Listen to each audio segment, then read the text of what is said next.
Trident Security Series, a Special Collection Volume 5 by Samantha A. Cole, narrated by Gunnar Qualen and Jenna St. Clair. Tough Enough, Blackhawk Security Book 1 by Samantha A. Cole, narrated by Gunnar Qualen and Jenna St. Clair. Chapter 1.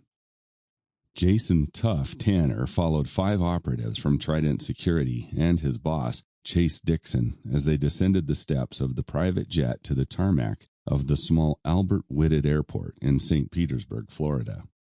They were returning from St. Lucia, where they'd been helping Ian Sawyer and another TS operative rescue their women and several others from a white slavery syndicate. One of these days, Tuff was going to have to take a vacation down in the Caribbean. So far, the only times in his life he'd been to any of the islands had been work-related, so he'd never had a chance to do anything fun. Well, what other people would call fun.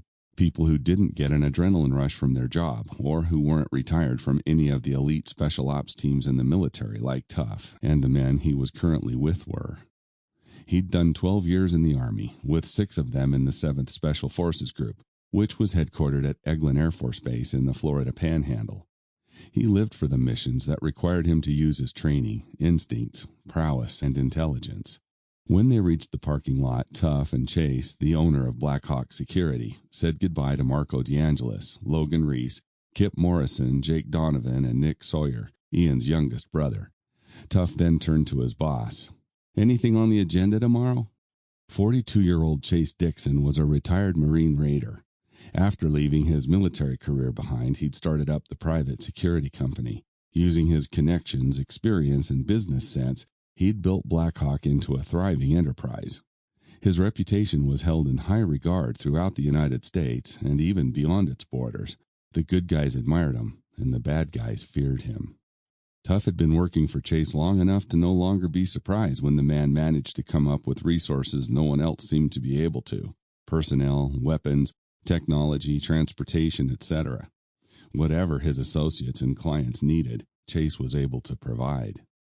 He'd made a fortune in government and private contracts and had dozens of operatives working for him, but there were still times the boss insisted on being on the front lines. Case in point, this last op. When he'd gotten the call for help from Ian, whom he considered a good friend, Chase had grabbed the first person he'd seen at the Blackhawk offices, Tuff, who'd been filling out a report on his latest case, and they'd hightailed it down to St. Lucia.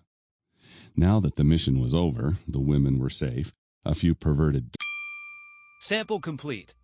Ready to continue?